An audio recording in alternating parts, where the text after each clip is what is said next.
Welcome to Where Parents Talk. My name is Lianne Castelino.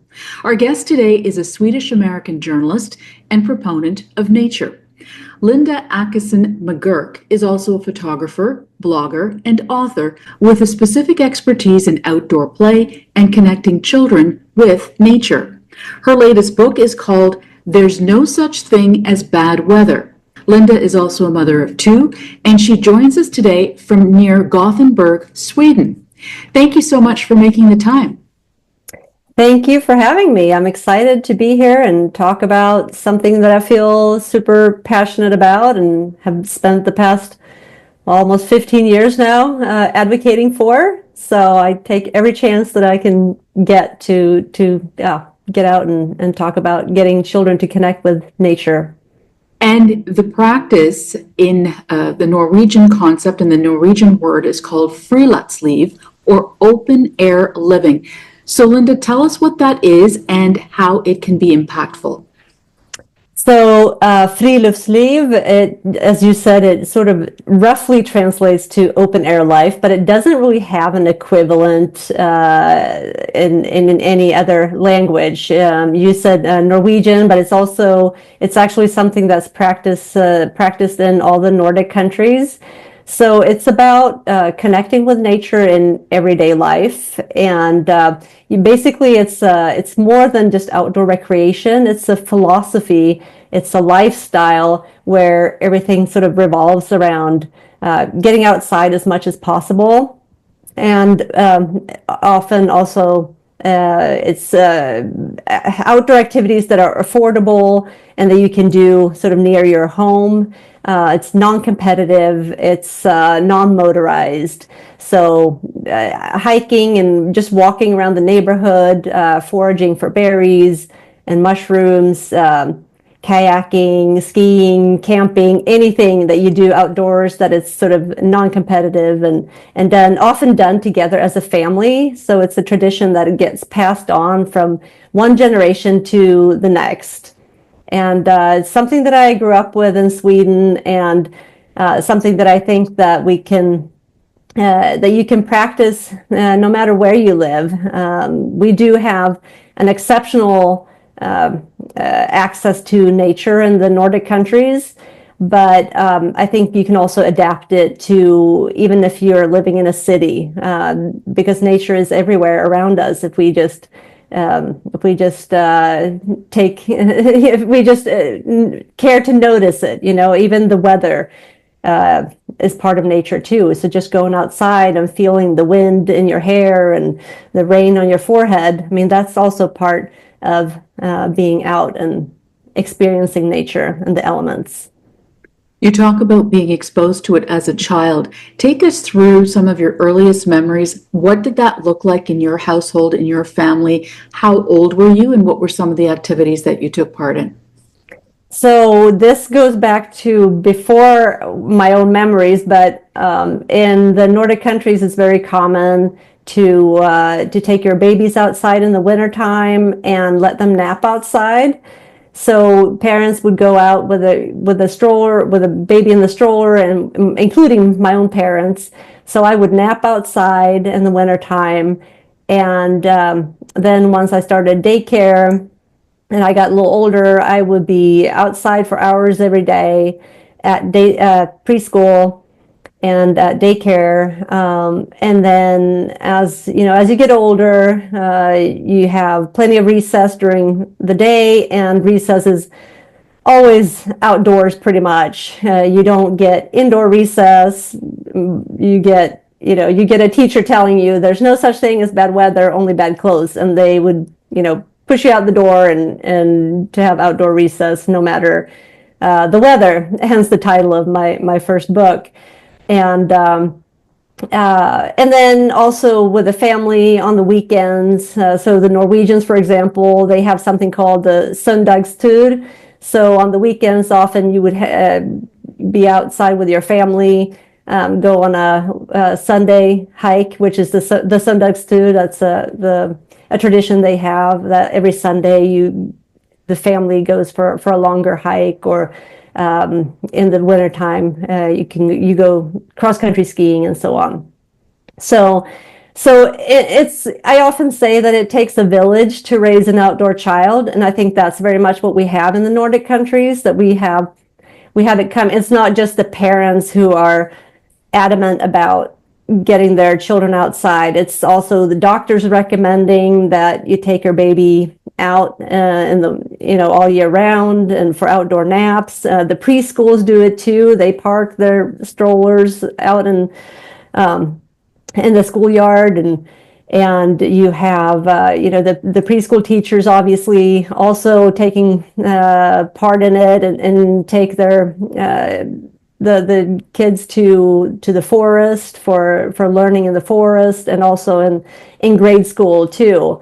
And you have grandparents and other relatives also all supporting this, and helping ensure that children get outside, because we really view it as an essential part of childhood, that we think that nature is really key to raising healthy, well-rounded children, something that being in nature will prepare them for academic learning later on. So we really don't push academics at all until the children start first grade, which is when they're 6 or 7 years old, typically.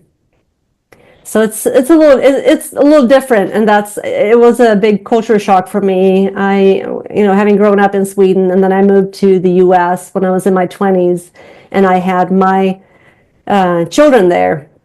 And when I had my first daughter, it really dawned on me how different everything was with my friends who also had babies. They were afraid to take them out in the wintertime. They thought they were going to get sick. And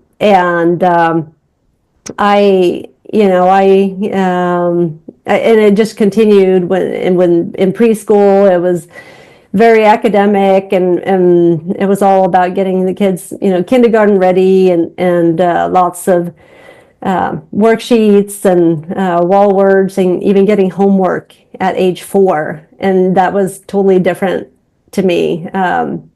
My friends' kids, they were just outside rolling around in the mud. And so it was quite different. And that's also what inspired me to write my book. So what then would you say, Linda, we are missing in Western culture and North American culture as it relates to what you're talking about, which is this concept of outdoor living or open air living? Well, I think we've seen childhood change dramatically in just one generation in North America. I think, anytime I go out and speak to people, parents and teachers about nature connection, I do a raise of hands. I ask people, well, do you remember playing outside a lot when you were a child? And it's like every time, almost everybody in the audience raises their hand. And then I ask them, do you think that your children or your child is playing outside as much as you did? And it's like nobody, almost, or just maybe just a few, one or a few people raise their hands.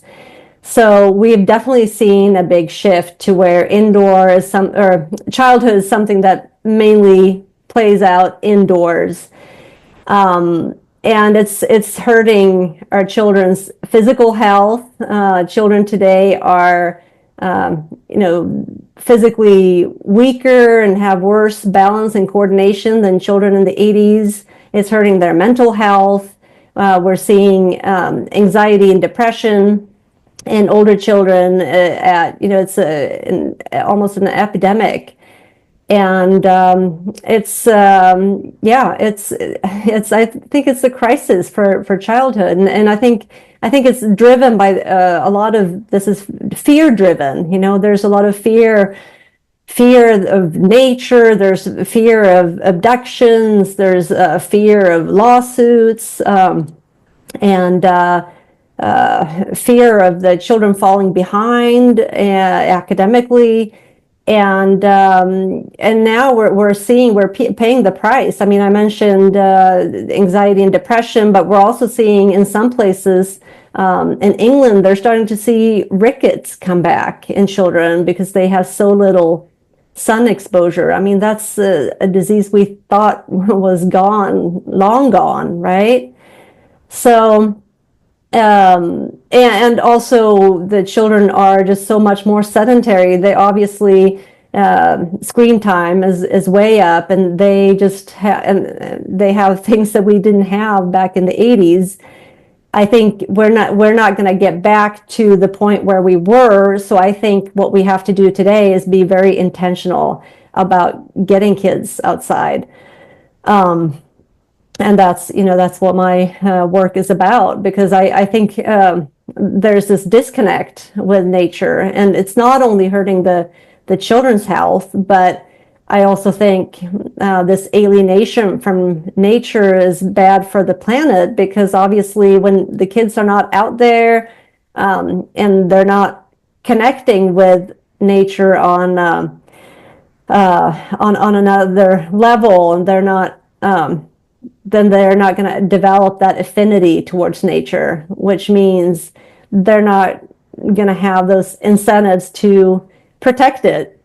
We know that all the environmentalists, when they are asked about their childhoods, pretty much all of them say that they played outside when they were little, and that they had a lot of exposure to nature in childhood. So I don't think that outdoor play is automatically going to make you into an environmentalist, because we have a lot of examples of that too. But I think outdoor play in combination with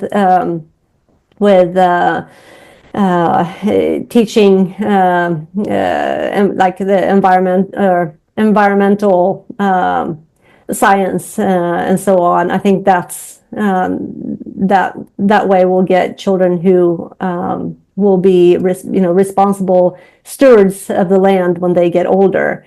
And I think that's more important than ever today, considering all the challenges that we're facing and that the earth is facing. Certainly all kinds of benefits, and there have been all kinds of studies done to corroborate that. Having had the benefit of growing up in Sweden, being exposed to that, then living in the US and seeing what that looks like, what would you suggest to parents for whom this might be a foreign concept or a real struggle in terms of how they can incorporate outdoor play into their families and their children's activities on a daily or a regular basis? Yeah, I think you're really hitting the nail on the head there, because what I usually talk a lot about making it part of your daily rhythm. I think that's really important, because I think going to national parks and all on vacation is great, and that will create fantastic memories. But I also think that those little moments are often overlooked, and the moments that we have on an everyday basis, the little connections that we can make, maybe just by walking to school instead of taking the car, for example, if you live close enough, or if you don't, maybe stop by a park on your way home from school, just stop for half an hour, whatever, and make that time. And if it seems impossible, if you're too booked up, then take a hard look at your calendar and see, is there anything else that can go? Because it is really crucial to get kids to allow children to also play freely. A lot of children are just overscheduled today. A lot of children have activities from a very young age, and are, I think there's an anxiety among parents that they try to book their children into as many activities as possible, thinking that they're enriching them. And I know parents mean well. I mean, they do it because they want the best for their children. I'm not trying to shame them or anything, but I think this culture that we've sort of created, it just sort of revolves around being busy, and it's very achievement oriented. It's very competitive, and I don't think necessarily that's what's best for children. I think they do need a lot of time for just unstructured play. I just heard the other day that children need like 45 minutes to just to develop a play scheme. So it is important to get those longer chunks of time too, for them to really get into their play. So, yeah, make it part of your daily rhythm if you can, and see if you can pare down some other activities. And I don't think it's good for neither children nor parents to feel stressed out about activities, like having these activities all the time, and just trust that your children will be okay, even if they don't, if they're not that booked up. And also don't stress about the academics. They'll get there. Don't worry so much about that part. And really do try to take advantage of your local green spaces. It doesn't have to be like every outing doesn't have to be this epic adventure. I do talk a lot about this. It's okay to just go to the park, let the kids run wild for a while. They appreciate it in a way that we may not realize. Yeah, and another thing that you can do to try and make it part of your rhythm and make more time for it is you can try and do things outside that you normally would do inside. So, for example, in Sweden, we try to eat outside as much as we can, like weather permitting. Because even when you're sitting outside having a meal, you can hear the birds, or you can see, there might be bugs, and you can still feel the wind on your face. And yeah, so I think with just some smaller changes to your lifestyle, you can really get that nature exposure into your daily rhythm. And also try and cut down on that screen time if you feel like the kids have a lot of that, because that is really, I think that's really crowding out a lot of time that kids used to play outdoors as a screen time. I see it with a lot of families, and yeah, we don't know what the long-term effects will be of that quite yet, but we do know that it does take time away from outdoor play, seeing people face to face, for example, and physical activity, and all those are things that we know are beneficial to children. So for that reason alone, I think we should be a little cautious about the screen time. So one of the many things that's really quite interesting about this concept is it talks about, outdoor living regardless of weather. So what would you say to a parent about overcoming that piece if they do live in colder climates, et cetera, et cetera? And also, how can parents overcome many fears that you also outline? Some of them, quite frankly, can be irrational.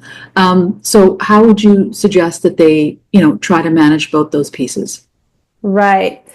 So fear, first of all, I think it's important to like you said, to understand that a lot of these fears are irrational. So take abduction, for example. There are some statistics saying that, for a child to be abducted, like statistically speaking, you'd have to basically leave them out 24/7 for 750,000 years in order for them to, statistically speaking, be abducted. Most of the crimes against children today are committed by family members or acquaintances, and not by strangers hiding behind a bush in a park. And of course, any crime against a child is a terrible thing, but I think what people may not take into account is are all the risks of a sedentary indoor childhood, because there are a lot of very real risks of that, but we just they're not as immediate, so we don't think of them as risks.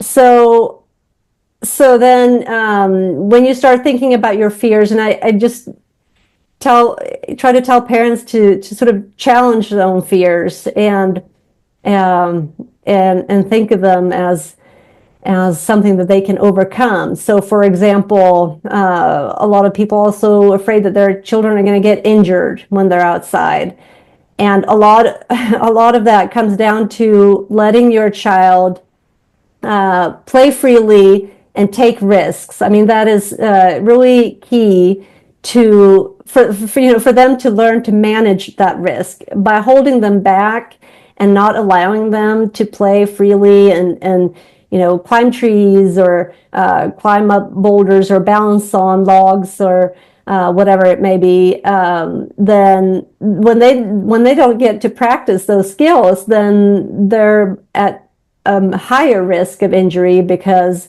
they've never learned that risk management.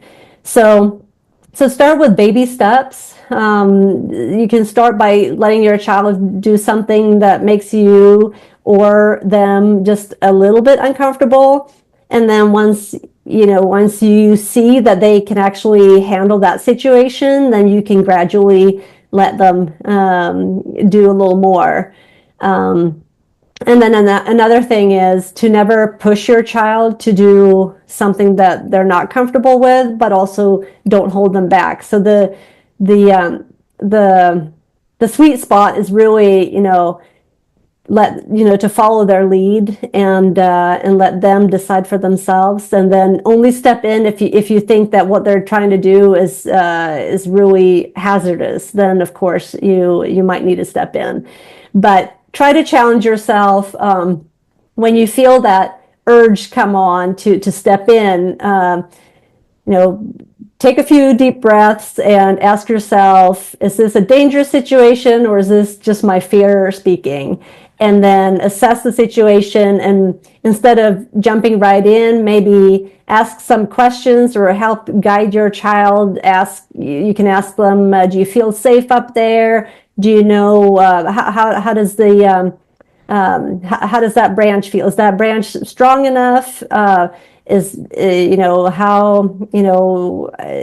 the surface, or is it slippery? Just try and guide them instead of jumping right in and getting them out of the situation. And then you mentioned weather, and that's another fear that a lot of people have.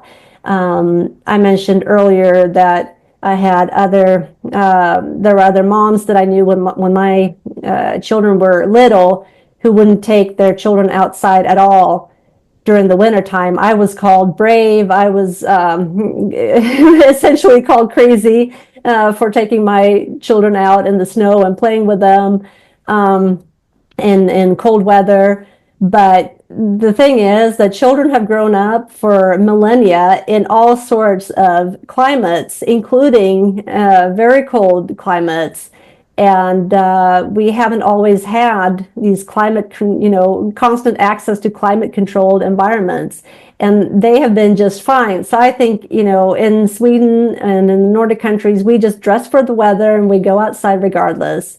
And I've taken my children out in some very cold temperatures, and I think the more knowledge you have and the more experience you have with that kind of weather, the more your fears will just fade away. I think it's natural for any parent to be insecure about that in the beginning, but since I started letting my children nap outside, they were both born in February, by the way. And they started napping outside when they were about a week or two old. I knew from the get-go what temperatures that they could handle, and I knew it just from growing up in that culture too. It was normal to me, so I never really had that fear. But I can see that when you grow up in a culture where everybody's telling you that, well, you can't take a baby outside. I even had nurses tell me that. Whereas in Sweden, the doctors actually recommend it. So it's no wonder it's hard for parents to navigate, but that's where the cultural aspect comes into it. And I think that goes to show that our perceptions of the weather are not really, this fear is not really based on scientific or research, because it's more of a cultural construct. So I'd say, just dress for the weather and go outside anyway. It can definitely be done. I've been there. I've been outside with my kids in like -30. I go skiing, and I've been skiing in -35.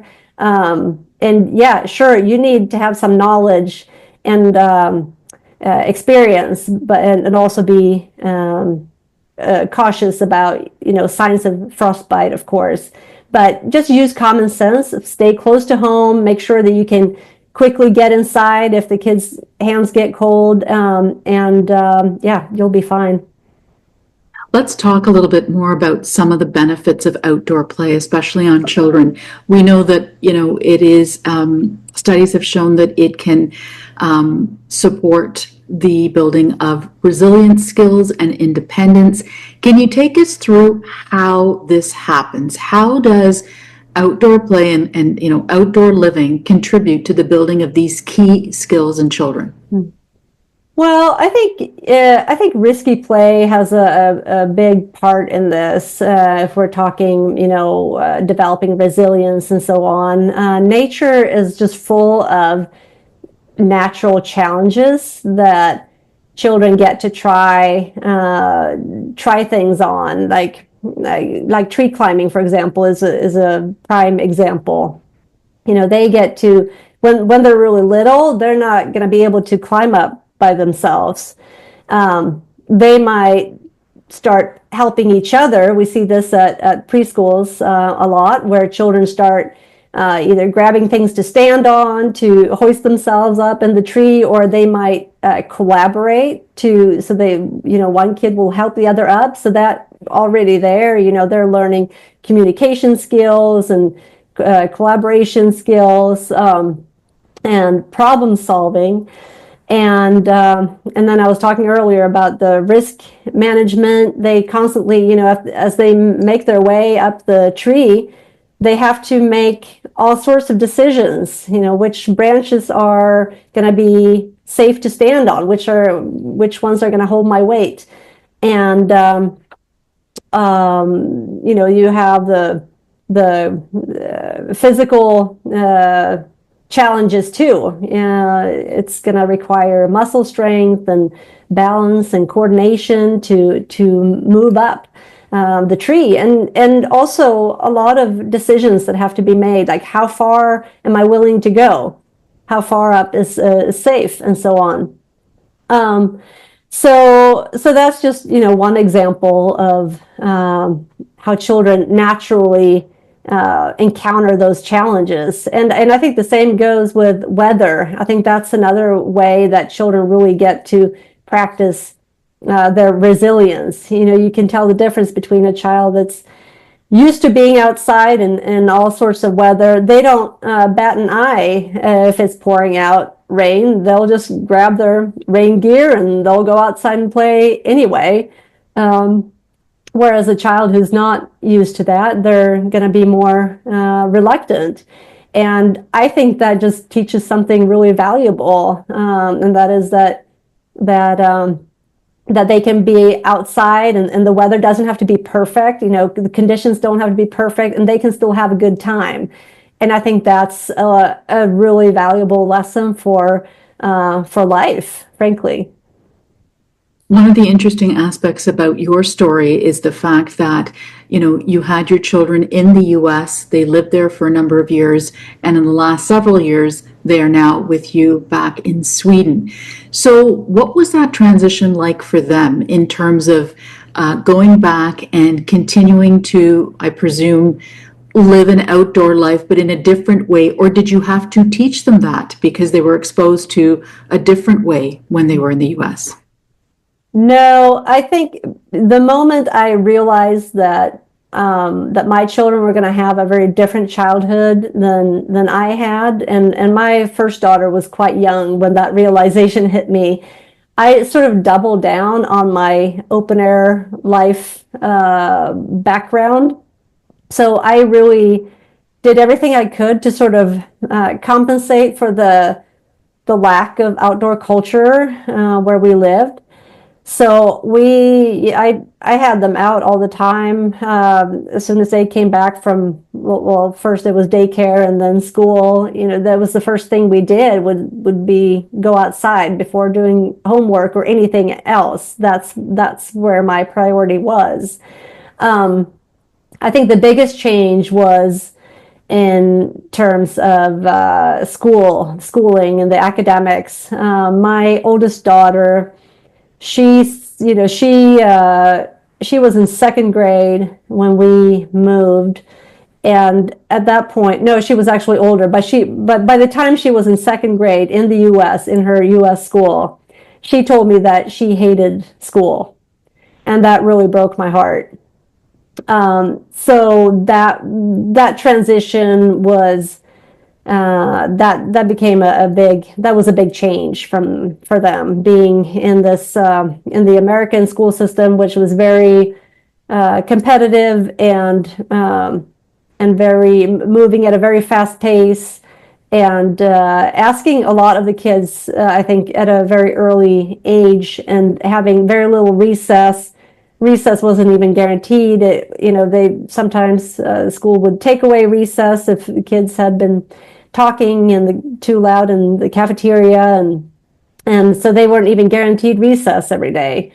So that was a big change coming to Sweden, and everything was in a little calmer pace and more outdoor time. And I think they both just sort of regained their love of learning, because at the end of the day, that's the most important thing that can come out of school, and that you don't want your child to hate school by second grade. That really, it broke my heart, but it also lit a fire in me. That's what really made me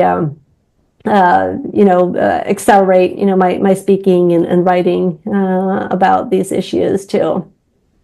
Linda, we're almost out of time, but I did want to ask you one quick question.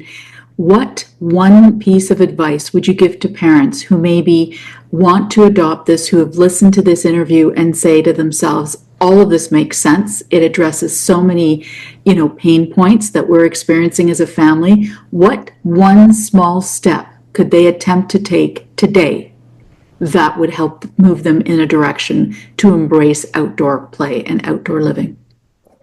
I'd say just commit to 15 minutes per day. Start with that, and then you can build on it. I think anybody can do 15 minutes. That's such a small chunk of time. And if you commit to that, I can almost guarantee you that it's going to grow on you. It's going to grow on the kids, and you'll want to make that a little longer every day. You can also join a challenge like the 1,000 hours outside or something like that, and find others who are also doing the same thing, and kind of motivate each other. But that'd be, that's my advice. Lots of wonderful food for thought. Linda Akeson McGurk, outdoor advocate, author, journalist, and blogger. Thank you so much for your time and your perspective today. Thank you for having me.